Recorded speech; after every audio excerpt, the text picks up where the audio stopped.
back to Motivation Mondays with Monica Marie Jones, where we turn your Monday blues into your Monday good news. If you are just joining us, we are here live in the station with Miss Kalyn Risker, who is the founder and executive director of S.A.F.E, which stands for Sisters Acquiring Financial Empowerment. And she is also a survivor of domestic violence. And she is an inspiration to me, and I know she'll be an inspiration to you because and I quote from her, I use my personal victory to overcome circumstances to help inspire others to action. Okay, that action word is very key. Now, before she goes into her 30-second elevator pitch, as you know, whenever I have a guest, it is someone that has inspired me personally. And I have always been inspired by Kalyn. We met years ago, and I've followed her ever since because there is consistency and there is growth in her movement, in her brand, and everything that she is doing to bring domestic violence awareness. But what also really stood out to me was that instead of focusing on the problem, a lot of times we hear the problem, this is bad, don't do it. She focused on solutions and empowerment. And the biggest thing that I like to look to her for business inspiration is that she has committed to this cause. When you think of Kalyn, you think of S.A.F.E. She's committed to this one cause, and she's been consistent over the past 8 years. So, with that, Kalyn, give us your 30-second elevator pitch. Tell us about you. My name is Kalyn Risker. I'm the founder and executive director of Sisters Acquiring Financial Empowerment, that most people refer to as S.A.F.E. We help survivors of domestic violence to financially recover from domestic abuse.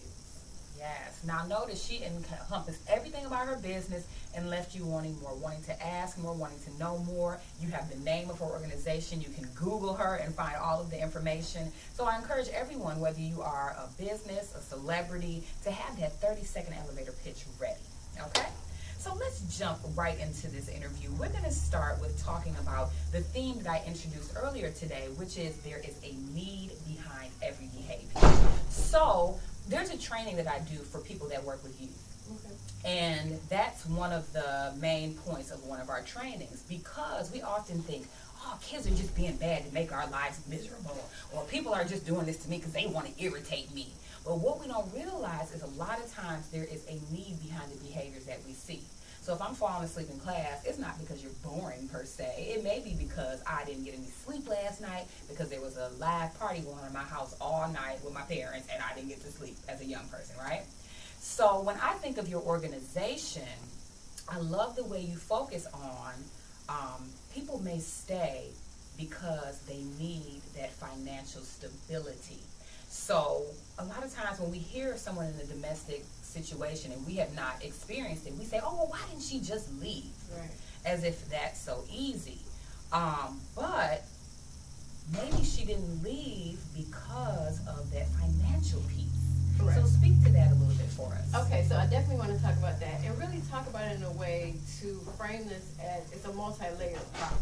Mm-hmm. Because what I don't want is for people to leave from this interview and vilify survivors of domestic violence and victims of domestic violence as being greedy or just doing it for monetary reasons. Right.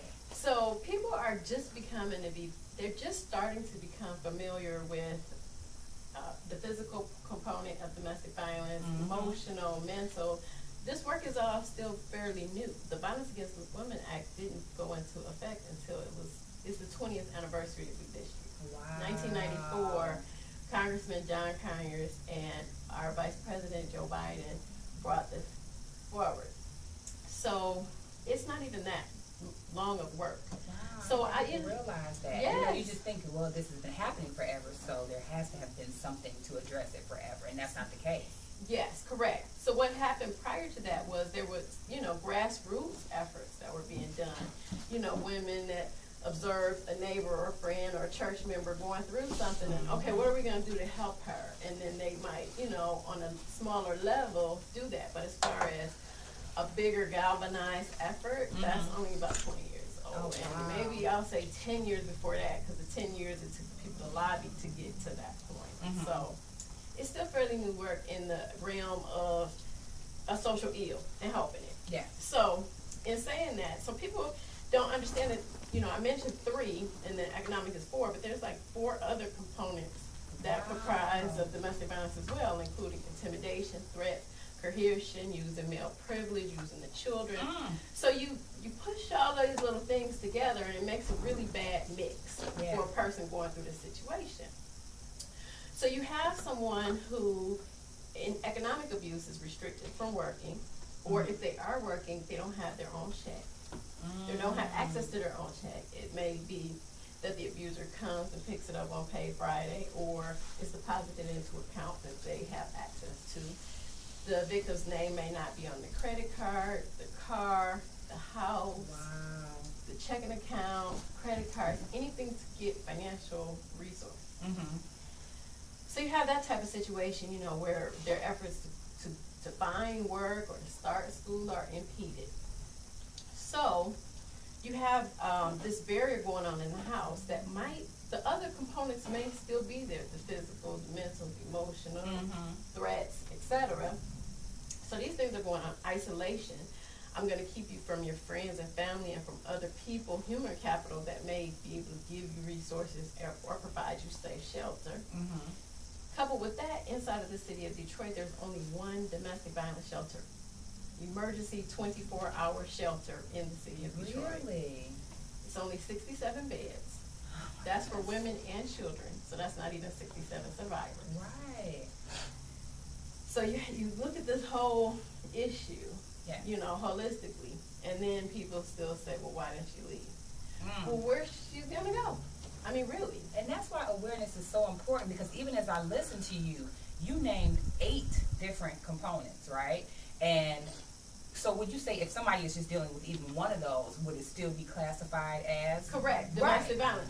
So, and this is the part that I really, you know, try to speak about, because I've gotten phone calls from women who said, I really need your program, but because I was only verbally abused and emotionally abused, I don't want to take a space away from someone who's been physically abused. And just because the scars, we can't see them, the internal scars are cut deep. Yeah, it may take those longer to heal than the physical scars. Exactly. And that, I mean, I'm just so glad you're here bringing this awareness today, because even as I listen to the other 4, I'm like, dang, I might have been in some situations, but not thinking that, you know, like you said, the threats or the intimidation or the male privilege. Now, speak a little bit. I had a conversation with someone the other day about privilege and oppression, and I wasn't even aware of it until I went to graduate school. You know, like, whoa, what is white privilege? Oh my goodness, I didn't realize that it existed. Right. So can you explain to our listeners, what does male privilege mean? So in the context of domestic violence, this is where the male it will exert themselves as, they may, you find a lot of this more in highly religious households or in different cultures. So this is where the man will say, well, I'm the man of the house, and this is why, according to, and they erroneously, because every major religion denounces domestic violence. So they'll, you know, try to skew the words that they read in the, you know, in the text that they have for the religion as, because I'm a man, I can do these things, and I can control the house, and I can control you because you're my property. That's deep, man.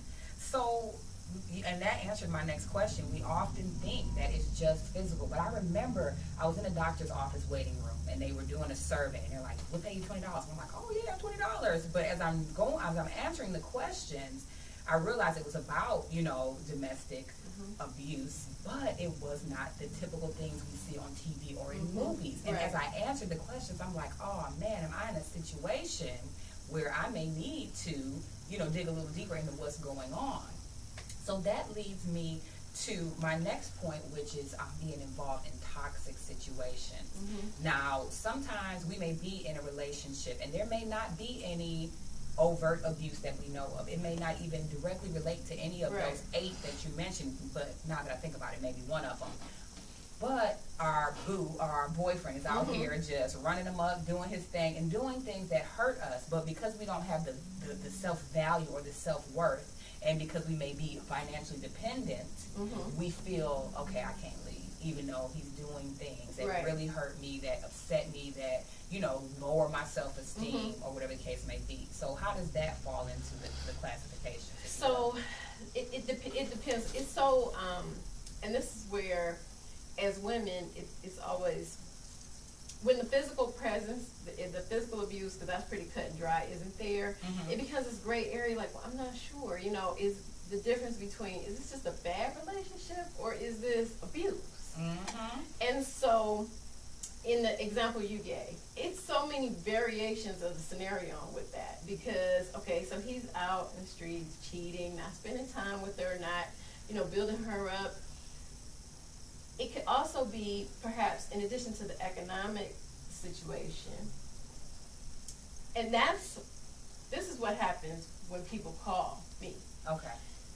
Because at the point that they decide to leave, domestic violence doesn't happen typically immediately, which is another, you know, well, how'd you get into that? And I would never, people make all these judgments. You never know until you're in it, honey. Because it's not going to happen on the first date.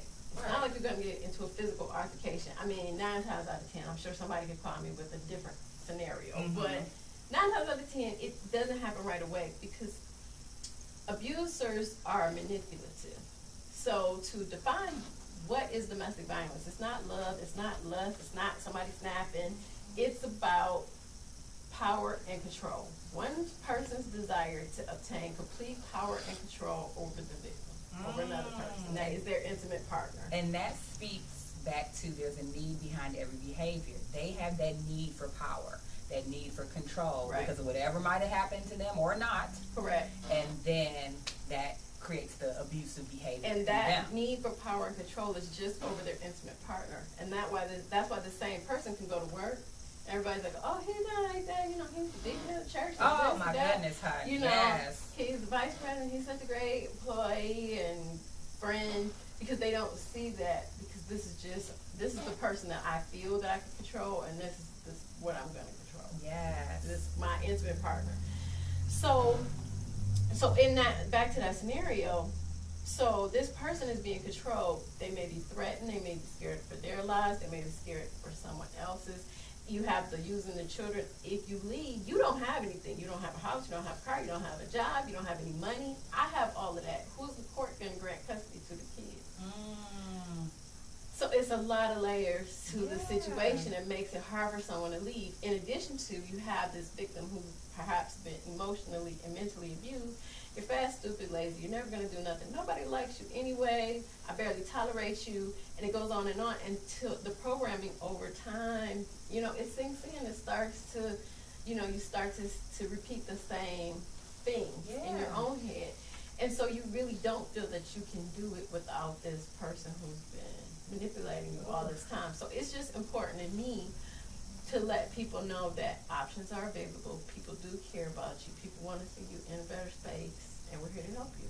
And one of the most powerful things for me with anyone who shares their story or shares their experience to inspire others is letting people know you are not alone. Correct. A lot of times when people are in painful or challenging situations, they think they're all alone. I can't tell anybody. I can't let people know our business. I am alone. But by speaking out. And a lot of that in regards to domestic violence specifically is because victims are consistently vilified in our community. And victim blaming is horrible. What did you do? You must have did something to make him do that, to make him shoot you. Yeah. What can you do to make someone shoot you? I mean, really, you know. And so it's this whole, you know, historically thing of you did something wrong to create this situation, so you deserve it. And I remember my first experience seeing someone who had been through it, and this being a person I thought was so strong. I was a teenager, and just, you think if somebody's strong or somebody's outgoing that they cannot fall victim to that as well. But that was the thing that really touched and moved me to say, I would never say, oh, it wouldn't be me, because you never know. You never know. And so being rich doesn't, you know, because people look at someone like a Halle Berry. Like, well, how did she has all this money. That has nothing to do with when a person wishes to have power and control over time. And so when we say domestic violence doesn't discriminate, age, race, class, sex, you know, people hear and it's just kind of like, wah, wah, wah, wah. You know, they don't really understand. It truly doesn't discriminate. People that you see on magazine covers, you know, domestic violence has this stereotype of being this illiterate, impoverished, Yeah. urban person with 20 kids, and never married. And so it's all these stereotypes. If you close your eyes and think about, when I hear the word domestic violence victim, who do I think of? And it's a person of color. It's all of these things that society has deemed it to be. So if you are a person that doesn't fit in that vision, right, then you really will go inward, because now you really feel like you failed as a woman. Yes. So the conversation needs to totally shift from the victim blaming to the abuser. Why are you doing this, and you need to stop? And this is unacceptable in our community for this to continue. Well, if you are listening, you can see we are going deep, and we're going to go even deeper, and we're going to start talking too about how to have victory over such situations. But we're going to take a commercial break, so go tell a few friends to tune in to www.urbannationradio.com and join us when we come back with Kalyn Risker talking about sisters acquiring financial empowerment.